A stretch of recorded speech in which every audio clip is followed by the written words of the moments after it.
বন্ধুরা আজকে তেল ছাড়া একটা খুবই হেলদি ব্রেকফাস্ট আমি তৈরি করেছি। এটা ব্রেকফাস্ট বা ডিনারে খাওয়া যেতে পারে। আপনারা এই রেসিপিটা খুবই সহজে তৈরি করে নিতে পারেন। আজকে আমি এই রেসিপিটা করেছি, খুবই স্বাস্থ্যকর। তাই আপনারা এই রেসিপিটা কিভাবে বানাচ্ছি আপনারা সম্পূর্ণ ভিডিওটি দেখতে থাকবেন। তাহলে ভিডিওটি শুরু করছি। নমস্কার বন্ধুরা, এফএম কুকিং ব্লগে আপনাদের সবাইকে স্বাগত। এই রেসিপিটি বানানোর জন্য আমি নিয়েছি 1 কাপ সুজি আর নিয়েছি 1/4 কাপ দই। এবার এই সুজিটা আমি মিক্সির গ্রাইন্ডারের ভেতরে নিয়ে নিচ্ছি। এবার টক দইটাও আমি মিক্সির গ্রাইন্ডারের ভেতরে নিয়ে নিচ্ছি। এবার নিয়ে নেব 1/2 চামচ লবণ। লবণটাও আমি নিয়ে নিলাম। এবার দিয়ে দেব 1/2 চামচ চিনি। চিনিটা অবশ্যই দিতে হবে, তাহলে নাস্তার টেস্টটা ভালো হবে। এবার দিয়ে দেব যে কাপ মেপে আমি সুজি নিয়েছিলাম সেই কাপেরই 1 কাপ জল। এবার জলটা দিয়ে দিলাম। জল দিয়ে আমি সব কিছু একটা চামচ দিয়ে ভালো করে মিশিয়ে নেব।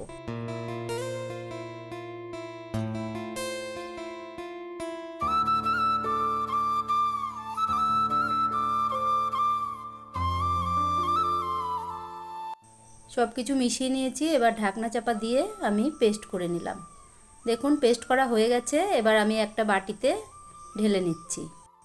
দেখুন বন্ধুরা, সুজির ব্যাটারটা এরকম হবে, খুব ঘনও না আবার খুব পাতলাও না। খুব পাতলা হলে রেসিপিটা ভালো হবে না, আবার খুব ঘন হলেও হবে না। এবার সব ব্যাটার আমি ঢেলে নিয়েছি।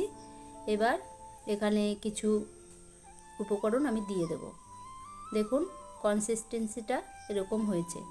এবার দিয়ে দিচ্ছি সামান্য জিরে আর দিয়ে দেব গাজর। গাজরটা আমি মিহি করে গ্রেট করে নিয়েছি। এবার দিয়ে দিলাম টমেটো কুচি। এবার দিয়ে দিলাম ধনেপাতা কুচি। এবার দিয়ে দেব 2টো লঙ্কা কুচি। আপনারা যদি ঝাল পছন্দ না করেন স্কিপ করতে পারেন। এবার দিয়ে দিলাম কিছুটা পেঁয়াজ কুচি। সব কিছু দিয়ে আমি একবার ভালো করে মিশিয়ে নিচ্ছি। আপনারা এখানে সবজিগুলো বেশি বা কম করে নিতে পারেন, বা আপনাদের পছন্দ মতো যে কোনো সবজি এখানে অ্যাড করতে পারেন। দেখুন এবার সব সবজির সঙ্গে আমি ব্যাটারটাকে আমি ভালো করে এইভাবে মিশিয়ে নিচ্ছি। মেশানো হয়ে গেছে। এবার আমি গ্যাসে বসিয়ে দিয়েছি একটা কড়াই। এখানে দিয়ে দিচ্ছি 1 গ্লাস জল। দিয়ে এটাকে আমি গরম করতে বসিয়ে দেব। এবার দিয়ে দিচ্ছি একটা স্ট্যান্ড, দিয়ে একটা ঢাকনা চাপা দিয়ে আমি জলটা গরম হতে দিচ্ছি। জলটা গরম হতে দিয়েছি। এবার এদিকে আমি ব্যাটারটাকে আরেকটু মিশিয়ে নেব। দেখুন দিয়ে দিলাম একটু চিলি ফ্লেক্স আর দিয়ে দেব খাবার সোডা। দেখুন খাবার সোডা আমি দিয়ে দিয়েছি 1/4 টিস্পুন। এবার ভালো করে মিশিয়ে নেব। খাবার সোডাটা কিন্তু যখন রেসিপিটা তৈরি করতে হবে তখনই দিতে হবে, না হলে ব্যাটারটা খারাপ হয়ে যাবে।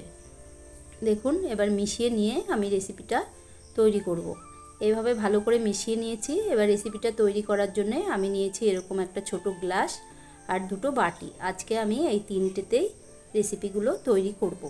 দেখুন এবার আমি একটু অয়েল ব্রাশ করে নিচ্ছি, তাহলে যে নাস্তা রেসিপিটা আমি বানাবো সেটা সহজেই উঠে আসবে। তাই সব কিছুকেই আমি ভালো করে তেল এরকমভাবে ব্রাশ করে নিচ্ছি। এবার এখান থেকে 1 হাতা করে ব্যাটার নিয়ে এই বাটিতে দিয়ে দিচ্ছি। দেখুন এইভাবে আমি ব্যাটার নিয়ে বাটিতে দিয়ে দেব। একটু বাটিটা ওপরটা ফাঁকা রাখতে হবে, না হলে যখন স্টিম হবে তখন পুরো ভর্তি হয়ে ওপরে উঠে যাবে। তাই গ্লাস আর বাটির অল্প অল্প জায়গা ফাঁকা রাখতে হবে। দেখুন 1 হাতা করে ব্যাটার দিয়ে দিয়েছি। এবার যতটুকু বেঁচে আছে তাও আমি এইভাবে দিয়ে দিচ্ছি। দিয়ে সম্পূর্ণ ব্যাটারটা আমি গ্লাসে আর বাটিতে দিয়ে দিলাম। দেখুন দেয়া হয়ে গেল। এবার আমি ওপর থেকে একটু লঙ্কার গুঁড়ো এইভাবে ছড়িয়ে দেব। একদমই চিমটি পরিমাণ লঙ্কার গুঁড়ো আমি এইভাবে দিয়েছি, তাহলে নাস্তাটা দেখতে খুবই ভালো হবে। দেখুন লঙ্কার গুঁড়ো দিয়ে দিয়েছি। এবার বাটিগুলোকে আমি এইভাবে একটু ট্যাপ করে নেব, তাহলে ভেতরে যে হাওয়া ঢুকে থাকবে সেটা থাকবে না। দেখুন এবার জলটা গরম হয়ে গেছে, আমি থালাটা আগলা করে নিলাম। এবার আমি এই বাটিগুলো বসিয়ে দেব। এই স্ট্যান্ডের ওপর আমি বসিয়ে দিয়েছি একটা ঝাঁঝরি। এবার তার উপরে আমি এই বাটিগুলো বসিয়ে দিচ্ছি। দেখুন সব কটা বাটি আমি বসিয়ে দিয়েছি। এবার আমি ঢাকনা চাপা দিয়ে দেব। ঢাকনা চাপা দিয়ে আমি 10 থেকে 12 মিনিট অপেক্ষা করব। দেখুন ঢাকনা চাপা দেওয়া হয়ে গেছে। এবার ফিরে আসছি 10 থেকে 12 মিনিট পর। বন্ধুরা 10 মিনিট হয়ে গেছে। এবার আপনাদের খুলে দেখাচ্ছি যে নাস্তাটা কেমন হয়েছে। দেখুন বন্ধুরা কত সুন্দর ফুলে উঠেছে, দারুণ হয়েছে দেখতে। এবার আমি আপনাদের সামনের থেকে দেখাচ্ছি। দেখুন রেসিপিটি কত সুন্দর হয়েছে। এবার আমি এগুলোকে একে একে নামিয়ে নেব।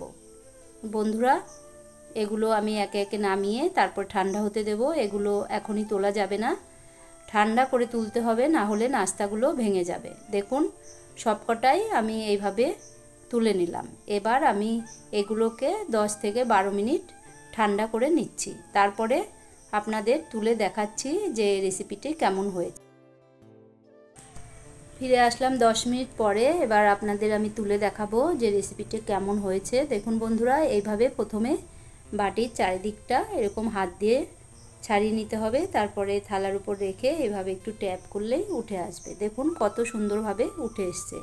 আর নাস্তাটা দেখুন কত সফট হয়েছে আর কতটা ফোলা ফোলা হয়েছে। এবার এটাও আপনাদেরকে আমি তুলে দেখাবো যে কেমন হয়েছে।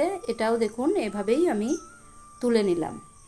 দুটো বাটিরটাই তুলে নিয়েছি। এবার আমি গ্লাসেরটাও তুলে নেব। দেখুন দুটোই কত ফোলা ফোলা হয়েছে। এবার আমি গ্লাসেরটা তুলে নিচ্ছি। দেখুন গ্লাসেরটা তোলা হয়ে গেছে। এটাও খুবই সুন্দর হয়েছে।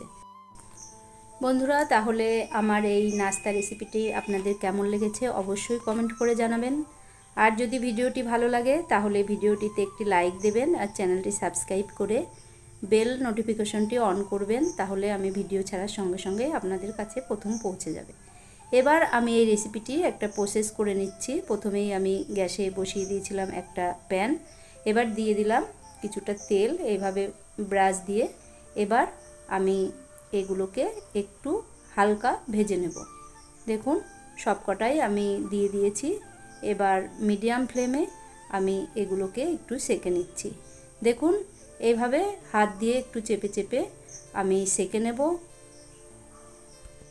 বন্ধুরা এই রেসিপিটি এইভাবে না সেঁকেও খাওয়া যায়, কিন্তু একটু সেঁকে নিলে রেসিপিটি আরও সুস্বাদু হয়, আরও ওপরটা ক্রিস্পি হয়, খেতে ভালো লাগে, তাই একটু সেঁকে নিলে ভালো হয়। এবার আমি উল্টে পাল্টে এইভাবে সেঁকে নিচ্ছি।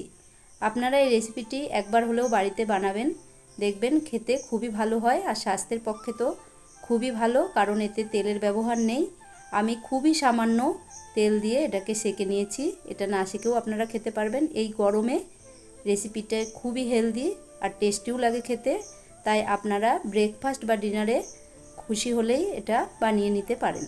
দেখুন বন্ধুরা সবকটাই আমি এইভাবে সেঁকে নিয়েছি। দেখুন সেঁকার পরে দেখতে আরও কতটা সুন্দর লাগছে। তাহলে বন্ধুরা এবার এই একটা আমি কেটে দেখাচ্ছি যে ভেতরটা কেমন জালিদার হয়েছে। দেখে নিশ্চয়ই বুঝতে পারছেন কতটা জালিদার হয়েছে আর সফট হয়েছে। এবার আমি একটা কেটে দেখাবো যে কেমন হয়েছে। বন্ধুরা এইটা আমি আপনাদের কেটে দেখাচ্ছি যে ভেতরটা কেমন হয়েছে। তাহলে এবার এটা আমি কেটে নিচ্ছি। দেখুন দেখুন বন্ধুরা কেটে নিয়েছি। ভেতরটা কতটা জালিদার হয়েছে দেখেই বুঝতে পাচ্ছেন। এবার এটাকে আমি সব কেকের মতো টুকরো করে কেটে নিলাম। এবার দেখুন নাস্তাটা কত জালিদার হয়েছে। তাহলে ভিডিও আজকে এখানেই শেষ করলাম। দেখা হচ্ছে অন্য ভিডিওতে।